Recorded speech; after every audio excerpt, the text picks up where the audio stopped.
Baseball is often called America's pastime, a game woven into the nation's history with rituals that feel sacred, almost untouchable. From the measured pace of 9 innings to the crack of a wooden bat, the sport has always been a reflection of tradition. But in Savannah, Georgia, a team arrived that refused to honor the old ways. They lit bats on fire, had players dance shirtless between pitches, and let fans decide outs by catching foul balls in the stands. They named themselves the Savannah Bananas, a name that was mocked, booed, even ridiculed when it was first announced. Yet within a few short years, the Bananas grew into a cultural force so powerful they now outsell major league teams and command millions of followers online. To many, they are the saviors of a game that has struggled to hold modern attention. To others, they are nothing more than a clown show, cheapening a sport built on honor and patience. The story of the Savannah Bananas is not just about baseball. It is about rebellion, about daring to rewrite rules written in stone, and about the cost of becoming too big, too fast, in a world that still clings to tradition. Jesse Cole was not supposed to become the man who turned baseball upside down. As a boy, he lived for the game. A Division I pitcher, tall and determined, he dreamed of stadium lights and the roar of major league crowds. He carried records at his school, was celebrated as a 4-year starter, and for a while, it looked as though the door to Major League Baseball might open. Then, as often happens in the lives of athletes, his body betrayed him. An injury ended his playing career before it could truly begin. For Jesse, who had shaped his identity around baseball, it felt like being cast out of the only world that had ever made sense. Most men would have left the sport behind. Jesse refused. If he could not pitch, he would find another way to belong to the game he loved. That choice would set him on a path that nobody in baseball could have imagined. At just 23, Jesse accepted a role that seemed beneath the grandeur of his dreams. General manager of a collegiate summer team in Gastonia, North Carolina. The Grizzlies were not just struggling, they were gasping for life. The team's account barely held a few $100s. They had lost over $100,000 the season before, and the stands were a sea of empty seats. Collegiate summer baseball, after all, is not built for glory. Most fans saw it as background noise, a distraction at best. But Jesse had nothing else, and so he threw himself into the task with the same ferocity he once poured into the mound. It did not take long for him to realize that the people in town did not care about the quality of summer league baseball. They came, if they came at all, for something else entirely. Where others saw failure, Jesse saw opportunity. He turned the ballpark into a theater of absurdity. He organized farting contests between innings. He crowned grandmothers in beauty pageants under the stadium lights. He sold donut hot dogs and donut hamburgers that looked more like carnival food than ballpark fare. He even staged midnight games, ridiculous on the surface but sold out all the same. The Grizzlies transformed from a forgotten club into an improbable success, breaking attendance records year after year. Jesse's name became synonymous with innovation, if not outright madness. He was named Executive of the Year, Gaston's Person of the Year, and earned the reputation of a man who could sell baseball by making it into anything but baseball. He fell in love with another baseball executive, Emily, and together they built a life stitched together by fireworks, stadium proposals, and a shared obsession with spectacle. For Jesse, these experiments were not just gimmicks. They were proof of a philosophy, that fans cared less about the sport and more about the story, the joy, the memory they carried home. But Jesse was not satisfied with success in Gastonia. He wanted his own canvas, a stage big enough for the wildest ideas he had not yet dared to try. In 2016, he emptied his savings, sold his home, and along with Emily, moved into an apartment furnished with little more than an air mattress. They lived on $30 a month. One night, Jesse woke to find a cockroach crawling across his face, a humiliating reminder of how far he had fallen in pursuit of a dream. Yet he pressed forward, having purchased a failing summer team in Savannah, Georgia. The franchise had no name, no momentum, and only a single pair of season tickets sold with opening day just months away. By every measure, it was doomed. For Jesse, that was the perfect place to begin. When it came time to christen the team, Jesse was determined to make noise. He opened a contest, invited thousands of name submissions, and promised to pick the most outrageous option. On February 25, 2016, in front of a live audience, the name was revealed: the Savannah Bananas. The reaction was swift and merciless. Savannah had just lost its minor league affiliate, a team tied to professional baseball's serious traditions. Fans expected a name that honored that legacy. Instead, they got fruit. They booed at parades. Commenters mocked them online. Newspapers questioned the sanity of the choice. To the old guard, this was sacrilege. But Jesse had seen this play before. Controversy meant attention, and attention meant ticket sales. What looked like ridicule soon turned into virality, with the name trending on Twitter and children laughing at the team's new banana mascot. What adults scorned, kids adored, and where children go, families follow. Jesse doubled down.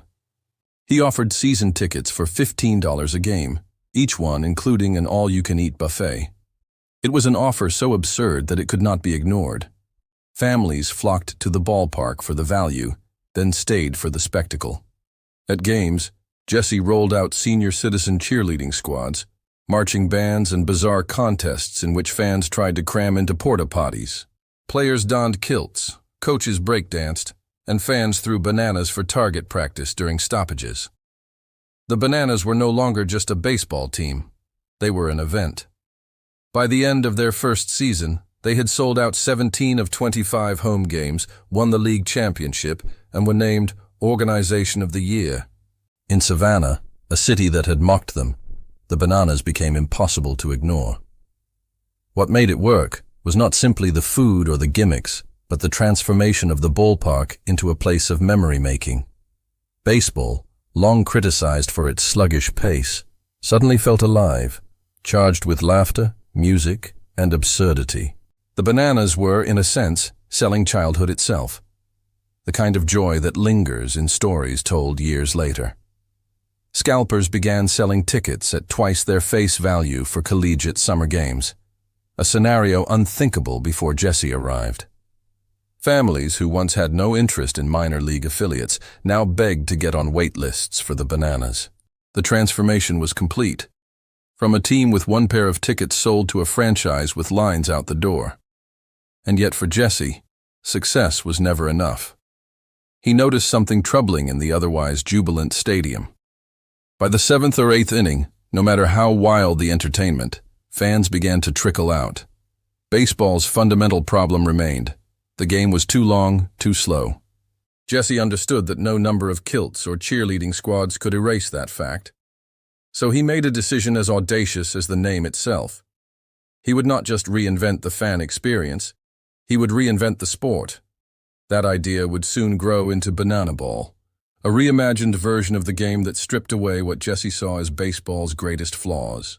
The new rules guaranteed that no game would last longer than 2 hours. Batters sprinted to first base after ball 4, while fielders scrambled to touch the ball at every position before recording an out. Fans became part of the defense, with foul balls caught in the stands counting as outs. Bunting was outlawed. Time-wasting rituals like mound visits or stepping out of the batter's box were eliminated. And in a twist almost theatrical in nature, ties were resolved not by extra innings, but by sudden death showdowns between a lone batter and a pitcher, with just one fielder backing him up. It was baseball, but turned inside out. In the beginning, it was chaos. Players accustomed to standard rules struggled to adjust. Coaches raised eyebrows. Purists scoffed. But fans leaned in, thrilled by the urgency, the speed, the constant involvement. For the first time in decades, a new form of baseball was capturing attention, not just in Savannah, but across the country. And it was here, in the act of reinventing the sport itself, that the Bananas crossed from being a local curiosity to a national phenomenon. The leap from empty seats to sellouts was not just about entertainment. It was about Jesse Cole's willingness to challenge sacred assumptions, to see that tradition alone could not save baseball from irrelevance. The Bananas became proof that if you dared to set fire to the rules, sometimes the flames lit the path to the future. Banana Ball did not begin as a revolution. It began as a desperate experiment in 2018, when Jesse Cole could not ignore the simple truth that had haunted baseball for decades. Fans were leaving by the seventh inning. Attention spans were shrinking. No matter how many dance routines or food gimmicks filled the gaps, the rhythm of traditional baseball was too slow for modern audiences. Jesse, who had already risked his life savings once to save a team nobody wanted, now set out to do something more radical, rewrite the game itself. The first rules of Banana Ball read like a manifesto against boredom. Games were capped at 2 hours. If a batter walked, he was not allowed to stroll to first base. Instead, he sprinted while the defense scrambled to throw the ball to every player on the field before making a play. Fans were no longer passive observers. If they caught a foul ball, the batter was out. Bunting, that most strategic and subtle of moves, was banned entirely, dismissed by Jesse as boring. Pitchers had no time to stall with mound visits. Batters could not step out to readjust gloves or drag out at-bats. Everything was designed to accelerate action, to force energy back into a game often accused of moving at a glacial pace. In the early trials, it looked ridiculous. Players, trained for years under the rigid rules of the sport, stumbled into chaos. Some fans laughed, others shook their heads. Yet the more Jesse and his team leaned into the absurdity, the more alive the games felt. When ties forced sudden death showdowns, with a single batter racing around the bases against one fielder chasing the ball, the stadium erupted with the kind of primal energy usually reserved for playoff finales. What began as a gimmick soon became the beating heart of the Bananas' identity. This was no longer just baseball. This was Banana Ball, a hybrid of sport and theater that demanded attention every second. By 2020, the experiment met its perfect storm. The pandemic silenced stadiums across the country. Major League Baseball, already struggling with attendance, now had empty stands and delayed schedules. For most summer league teams, it was a death sentence. But Jesse Cole saw possibility. With fewer official games to play, the Bananas leaned fully into Banana Ball. They staged exhibitions, sometimes splitting their own roster into 2 squads to test the rules. In one game, a batter tried to bunt and was immediately thrown out, drawing laughter and applause. In another, a fan caught a foul ball, ending an at-bat and sending the crowd into a frenzy. It was absurd, unpredictable, and perfectly suited for the digital age. That was the year TikTok emerged as more than a distraction. While traditional franchises sat idle, the Bananas flooded the platform with clips that seemed tailor-made for the app's bite-sized chaos. A player on stilts taking an at-bat in the rain. A coach breaking into a choreographed routine mid-game. Players lip-syncing trending songs as they walked to the plate. It was entertainment wrapped in baseball, and it exploded. Within weeks, videos were racking up millions of views. The account, managed by a young intern who understood the culture of TikTok better than any veteran executive, leaned into the unexpected. Instead of highlighting stats or wins, the content spotlighted personalities, humor, and spectacle. One viral clip of the stilt player drew 9 million views alone, more exposure than many MLB teams had in an entire season. The strategy was deliberate. The Bananas did not try to fight for the same audience Major League Baseball chased. MLB marketed to men over 40, clinging to the nostalgic heartbeat of the sport. The Bananas targeted everyone else, especially the younger crowd scrolling on their phones, hungry for something outrageous.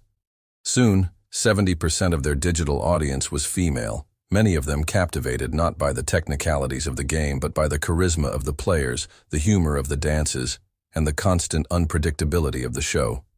In a sport where fan demographics were aging out, Jesse had found a new generation, even if they were not looking for baseball at all. With attention came power. ESPN, desperate for content that could pull in younger viewers, began broadcasting Banana Ball games. Documentaries followed. Celebrities lined up for cameos. Former MLB stars suited up not to relive glory but to join the spectacle. The Bananas had gone from a curiosity in Savannah to a brand recognized across the nation. Ticket wait lists swelled into the millions.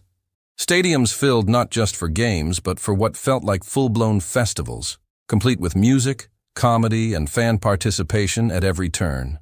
The team was no longer competing with baseball. It was competing with TikTok stars, Netflix specials, and music festivals, and winning. But with national stardom came the backlash. For years, critics whispered that the Bananas were a gimmick, a clown show dressed in pinstripes. Those whispers became louder as the team leaned further away from baseball itself. Traditional fans in Savannah, the very people who had supported Jesse when he was broke and desperate, now struggled to get tickets. Home games became rarer as tours across the country promised more money and more fame. Local newspapers accused Jesse of abandoning the community. Die-hard baseball fans scoffed that banana ball was not baseball at all, just cheap theatrics that mocked the sport's integrity. The breaking point came with a viral tweet in 2025. A clip of the Bananas dancing mid-game was reposted with the caption, "So glad my childhood was the steroid era." It was meant as a jab, a nostalgic longing for a time when baseball was raw, powerful, and serious, not choreographed comedy. The post exploded with millions of views and thousands of comments, many of them mocking the Bananas. What had once been celebrated as innovation was now derided as cringe. For the first time, the team's comment sections were filled not only with adoration, but with hate. The parallels were impossible to ignore. Decades earlier, the Harlem Globetrotters faced the same criticism. Beloved as entertainers, they were also dismissed as a sideshow that cheapened the sport of basketball. And yet the Globetrotters endured for generations, carving out a niche that transcended competition. The Bananas now stood at the same crossroads. Were they saviors of baseball, injecting life into a fading pastime? Or were they gravediggers, burying the very essence of the game beneath TikTok trends and dance routines? Jesse Cole did not flinch. He had seen hate before, when Savannah booed the name Bananas, when critics laughed at donut hot dogs and midnight games. Each time, the backlash had only fueled the rise. But the stakes were different now. The Bananas were no longer just a small-town team with nothing to lose. They were a multi-million-dollar brand, with ESPN contracts, sold-out tours, and the weight of expectation on their shoulders. Their success now threatened the very institution of Major League Baseball, and that made them enemies in a way no gimmick ever had before. And yet, beneath the criticism, the numbers told the story. Millions on the wait list for tickets, more followers online than the entire MLB. A generation of fans discovering baseball, if it could still be called that, through banana ball first. Love them or hate them. The Savannah Bananas had forced America to ask a question it had never considered. What do we really want from our national pastime? Tradition or transformation? By the time the Bananas stepped into 2023, the transformation was undeniable. What had begun as a summer league team trying to survive on spectacle had evolved into something larger, something that no longer needed the crutch of traditional baseball. Jesse Cole no longer introduced the Bananas merely as a ball club. He spoke of them as a universe, an ecosystem of entertainment where baseball was only one stage among many. The games had become carnivals, layered with experiences far beyond the chalk lines. Fans could come not only to watch, but to participate, to paint their nails alongside players, to take yoga classes with the team in the morning, to join dance routines in the concourse before first pitch. It was not simply about seeing 9 innings. It was about immersing yourself in a world where every moment, every interaction, felt like a story worth telling online. The scope expanded with dizzying speed. A cruise branded entirely around the Bananas sailed with fans on board, featuring concerts, classes, and choreographed shows performed by the players themselves. Valentine's Day. Events let supporters make gifts with the team. Workouts, Q&A sessions, music videos, even Target shopping cart drills at practice. All of it was folded into a brand identity that stretched far beyond baseball. Jesse described it as reimagining what sports entertainment could be, And for millions of fans, it worked. Every new stunt, every viral dance, every outlandish play fueled the narrative that the Bananas were more than athletes. They were performers, influencers, creators, mirrors of a generation that measured relevance not in wins or losses, but in views, shares, and stories. Corporate America noticed. Offers for investment and sponsorship poured in, promising millions in revenue if Jesse would bend his principles. But he refused, keeping ticket prices low, banning stadium advertising, and letting employees set their own salaries.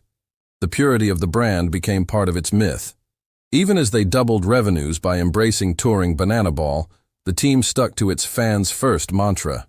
In 2024, they sold out 18 Major League stadiums on tour, outdrawing entire MLB franchises despite playing only 88 games.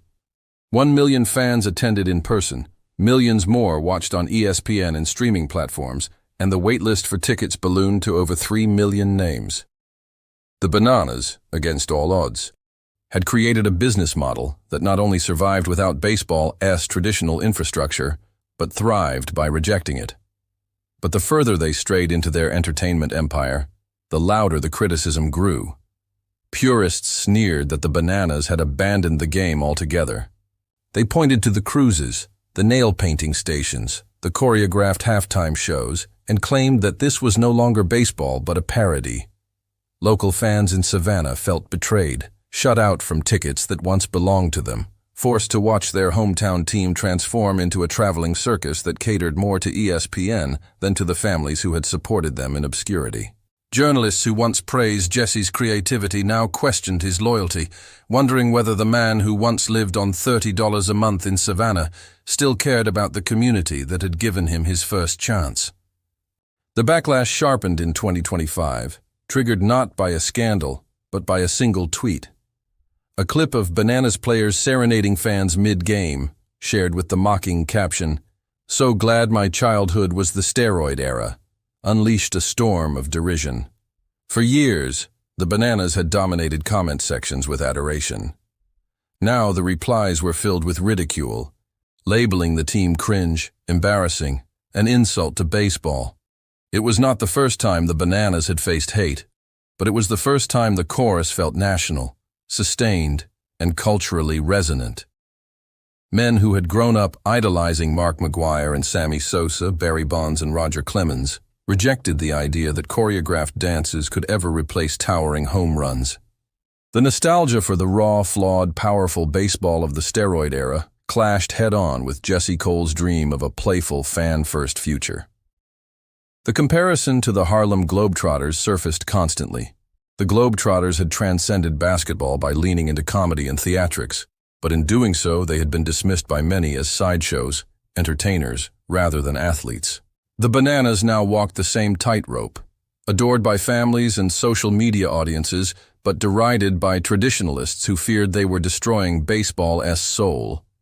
The difference was scale. The Globetrotters never threatened the NBA's dominance. The Bananas, by contrast, had more followers online than the entire Major League Baseball, sold more tickets than several MLB teams, and secured ESPN contracts that once belonged to professional franchises. This was not just parody, it was competition. For Jesse, the choice had already been made. In 2022, when he dissolved the Bananas' competitive Coastal Plain League team, he declared that Banana Ball was the future. Now he doubled down, announcing a 6-team Banana Ball League with regular seasons, playoffs, and championships of its own. The message was clear. The Bananas were not trying to fit into baseball anymore. They were building an alternative, a parallel universe that could survive entirely without MLB. That audacity fueled both the devotion of fans and the fury of critics.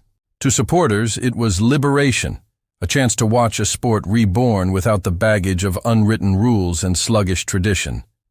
To detractors, it was blasphemy, an abandonment of everything that made baseball sacred in the first place. The paradox is that both sides are right. The Bananas are saving baseball by introducing it to new audiences who might never have cared about the game otherwise. And they are killing baseball, at least the version that reveres tradition above all else. In their pursuit of entertainment, they have stripped away the patience, the nuance, the quiet strategy that defined the sport for over a century. What remains is louder, faster, more colorful, and undeniably more marketable. And so the debate rages on. Are the bananas the future of America's pastime? Or are they the end of it? The answer may depend less on the bananas themselves than on what America decides it wants. For some, baseball will always be the sound of a summer evening, the ritual of box scores and scorecards, the sacred silence before a pitch. For others, it will be TikTok dances, fire-breathing stunts, and fans turning foul balls into outs. The Savannah Bananas, in daring to choose spectacle over sanctity, have forced a nation to confront what it truly values in its most beloved sport. The Savannah Bananas began as a desperate gamble, a last chance for a young man who refused to let go of the game he loved. In less than a decade, they became a force that shook the very foundations of baseball, challenging traditions that had stood unbroken for more than a century. To some, they are visionaries, saving a fading pastime by making it relevant to a new generation. To others, they are heretics, reducing a proud sport to a spectacle of dances and stunts. But perhaps the truth lies somewhere in between. Baseball has always been a reflection of America itself, and America has always wrestled with the tension between tradition and reinvention, between nostalgia and the hunger for something new. The Bananas, with their fire-breathing antics and sold-out stadiums, are only the latest chapter in that ongoing story. Whether they are remembered as saviors or destroyers, their impact is undeniable. They have forced baseball, and the nation that claims it as its pastime, to ask a difficult question: is the game meant to preserve history or to capture hearts in the present? The answer will not be written in the box score, but in the memories we choose to carry forward.